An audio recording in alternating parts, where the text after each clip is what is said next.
Welcome everybody to today's Christmas special. I thought this episode was supposed to be released last Christmas. Yeah, but I had my doubts when it came to that video, but I'm doing it this year, and as a result, it will be better with a better script and better visuals, and I'll be sure to actually include you in the video this time. You better. Well, you're in the video right now. It needs to be more than just a cameo. Yes, I will ensure you have a sizable presence in the video. Anyway, back on track. This Christmas special is basically what I would do if I was tasked with making Help Wanted DLC, with a twist, as I have to keep it within a Christmas theme, just the same as how the first DLC stuck to a Halloween theme.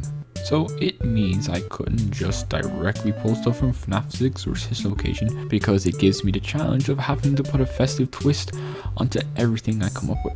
First things first, I had to come up with a mascot for the DLC. Just like how the first DLC had Redbear, I too had to come up with my own. So I came up with Santa Freddy, otherwise known as Santa Claus. And you gave out about my puns last episode. This is payback. It is not payback if I am not annoyed. Sure, okay. Now I didn't know whether to base Santa Claus off of Funtime Freddy or Toy Freddy, but at the end of the day, I kind of went for Funtime Freddy since he has a bit more of the goofy voice, yet somewhat serious voice. The second thing I did after creating Mascot was to come up with 3 areas where the minigames would take place. I gave myself the chance to follow what the last DLC did, that being 3 areas, with the first having 3 minigames, the second having 4 minigames, and the last having 1 minigame that takes place over 3 nights. The 3 areas I decided to go with is Snowy Plains, Santa's Workshop, and the FNAF 4 house, which level will be called Lights Out. The first area I will be covering is Snowy Plains, since the area with 3 minigames is the first one on the list, therefore it will be the first one I cover. The first minigame I'll be explaining is Snowball Fight. Really, another pun. And you gave out when I did it. Yep. Anyway, I was more angry about the fact that you tore me to pieces just so you could be the host rather than the actual puns themselves. Are all the names of the minigames puns? No, not all of them. Good. Okay, so this minigame isn't exactly very complicated, and therefore will be simple to explain. In Snowball Fight, the player is placed into a small snow fort that contains a small machine that slowly creates snowballs, which the player can then use to defend themselves with. The player is also allowed to hold up to a maximum of 10 snowballs within the machine itself. Adjacent to the player's snow fort is a hedge in which the mediocre melodies will emerge from and begin to make their way towards the player. The player is then tasked with defending themselves using the snowballs. Sounds kind of easy. Where's the challenge? It sounds like they are just out in the open like a bunch of morons. That's a good question, and I'm glad you asked it, as the challenge of the minigame comes from the fact that the field the mediocre melodies travel across is littered with bushes of different sizes that randomly spawn in different places. This means they will be in different spots each time you play. The mediocre melodies are then able to use the bushes as cover from the player's snowballs, so the challenge comes from having to quickly catch them off guard while they're out of cover.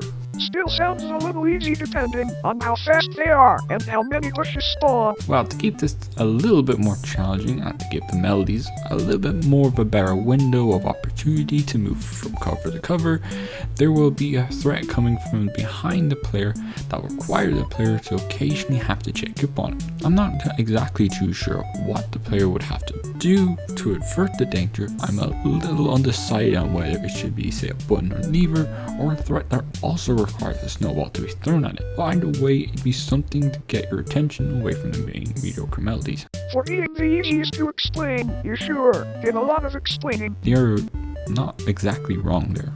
Build a snowman. In this, you build a snowman. Could you elaborate a little more than that? It kinda sounds like build a mangle, but with a snowman. To be fair, this one was the hardest minigame to come up with mechanics and gameplay for, but I felt like the DLC had to have a snowman-based minigame, so I had to come up with something. Though eventually I did come up with something I felt happy with. What eventually settled on was a minigame that was a bit of a cross between Mega Mangle and animatronic repair. Basically, the player is given a blank space in front of them where they build the snowman. And just like how in Build a Mangle, there's 2 conveyor belts, there's also 2 conveyor belts where the player can then receive parts. However, unlike in Build a Mango, there's only one screen for the player. This is because they are required to build a snowman in the given order shown on screen. But where is the challenge then? And do you get to customize the snowman? Two more great questions. The challenge will be like Build a Mango, where you're given a time limit. Also, you're given 3 chances if you mess up and put on the wrong piece. The only part that isn't customizable is the 3 main parts of the snowman. It's the 3 main body parts of the snowman, that being the bottom, middle, and top rubble head. When it comes to other parts of the snowman, the player can use any part they can grab from the conveyor belt to use, so long as it corresponds to the body part given on screen. So when the screen shows an eye, the player must find something that looks like an eye. And if it asks for an arm, the player must get something that can be used as an arm. Sleigh Ride. This is basically just Pirate Ride from the last DLC, but with a Christmas theme. And with Santa Freddy as the announcer, and Freddy Frostbear and Arctic Blower as the animatronics that lurk around in the hidden back rooms, just like how Jacko Chica and Jacko Bonnie were the same for Foxy's Pirate Ride. Wow, how original. What? Foxy's Pirate Ride was the best minigame from the Halloween DLC. Now that we are finished in Snowy Plains, we will now head over to Santa's Workshop, where we will start off with Midnight Snack.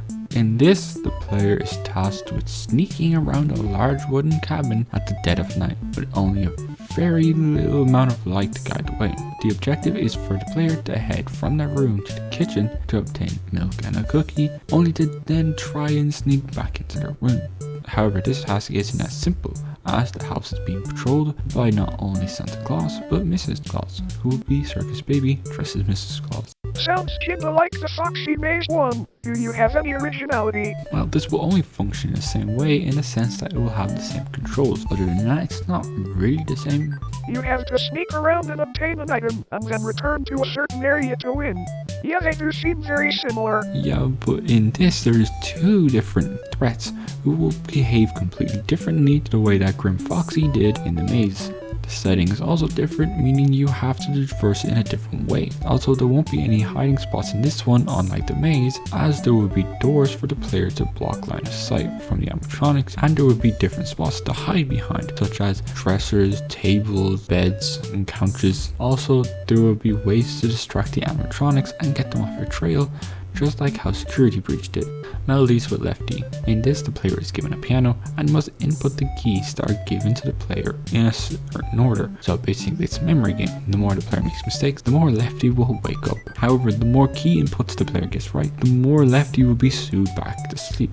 Sounds like it could be a little too easy. Well, to prevent this from being too easy, Plush Trap will be a constant threat that the player has to deal with. He will be on the opposite side of the hallway, who must be checked on regularly using a flashlight to prevent him from reaching the player and attacking. Every time the player uses a flashlight, Plush Trap will be essentially reset back to the end of the hallway. That way there's a chance the player might either miss a key or forget what key to press. Okay, that can fall into being a little too hard if the player has to keep looking away and missing what keys to press. Yeah, but I never said Plush Trap would be hyper fast. He will be at a speed where the player has enough time to know what to press, but quick enough that it keeps the player on edge. That and the keys will glow for long enough not to be hard to miss, but not long enough that the player can just ignore it for way too long. Grinch Trap. In this level, the player is tasked with sending the presents off to Santa Claus so he can deliver them to all the houses. Let me guess. You have to pick up a box from many that is given to the player on a conveyor belt and put them in the bag in an order given on a screen, all within a certain time limit. This sounds like Build a Mango again. Do you have originality, or are you just gonna copy the old minigames? Okay, first off, going off of what the old minigames did isn't always bad.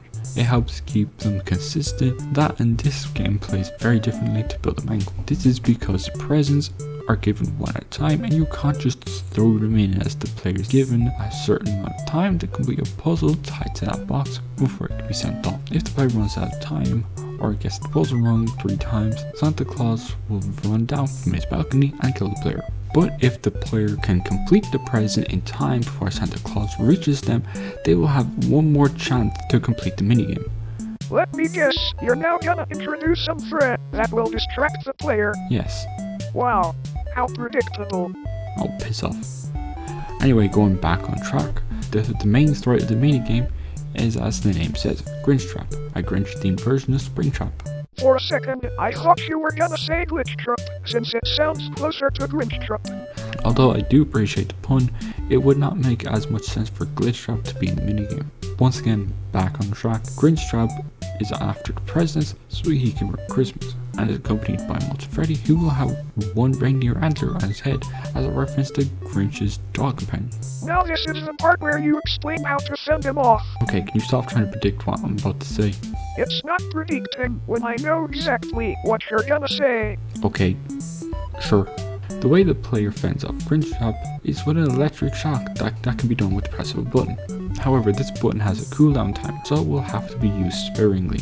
If Grinch Trap manages to steal 3 presents, the player loses. Molten Freddy comes from a vent that's located behind the player. This means the player must occasionally look behind them to watch out in case Molten Freddy is approaching, and if he is too close, then the player has to close the vent cover until Molten Freddy leaves. Stories with Mr. Hippo. In this, Mr. Hippo and the player sit in front of a cozy fire and cozy chairs, and the player chooses what story for Mr. Hippo to tell from a menu. That's it. There's no challenge or anything scary, it's just Mr. Hippo telling stories. Last but not least is Lights Out. As I stated before, this is the one that takes place over 3 nights and is a festive version of FNAF 4. In this, Santa Claus knows you're not asleep, so him and the ghosts of Christmas past, present and future have come to put you to sleep. Permanently. The 3 phantoms that will be aiding Santa Claus are Phantom Foxy, Phantom Chica, and Phantom Freddy. So, the phantoms are supposed to represent the ghosts of Christmas. Yep. I will now go over how each of the phantoms will function and how the player can stop them. I will start off with Phantom Freddy, who hides under the bed and can be halted by refilling a mug of hot chocolate by holding down a button to refill it. This will then deplete the longer the player is not holding the button. Sounds kinda like how Nightmare Freddy works normally. Yeah, but this minigame is a twist on the FNAF 4 formula, just like how Danger Keep Out was a twist on the FNAF 1 formula. I get what you mean. Yeah, but instead of flashing light and essentially resetting Freddy, the player has to stay a while longer as they have to refill it. However, they don't have to refill it all in one go. They can risk leaving it half full to check for danger and then come back. Oh, so it is like a mix of both the Puppet and Nightmare Freddy. Come think of it, yeah, you're right. It's pretty much a mix of the two. Foxy and Chica can appear from either of the 2 doors, so the player needs to listen out for which one of the 2 it is. So, what's the twist on this one? But Foxy and Chica operate in 2 different principles. If it's Foxy, the player must use the flashlight on him to ward him off. But if it's Chica, the player must not use the flashlight, but instead must close the door. And lastly, Santa Claus, who will sometimes enter the room, forcing the player to hide in the closet until he leaves. So the player must listen out for his footsteps and plan accordingly, such as refilling Freddy's hot chocolate or checking for Phantom Foxy or Phantom Chica. Sounds like he could be a little too difficult to deal with, especially when you take the other animatronics into account. Well, I wasn't quite sure what to do with him. And anyway, he will only appear on night 3, and you are given a fair warning in advance on whether he's coming. Also, he doesn't appear as often as Phantom Foxy or Phantom Chica. Then that's all the minigames, though there are 3 other things I want to mention that would be cool to include in this hypothetical DLC. These things are here to help give the DLC more of a festive feeling, as all are tied to the prizes the player wins after completing the minigame.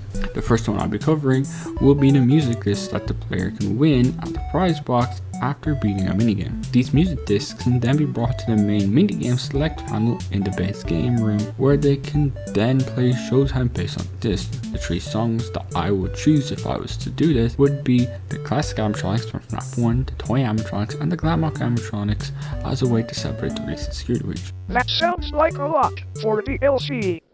Yeah, but it'd be so cool if it did happen. That and the Showtime button has been sitting there for so long doing nothing. So, what was the second thing?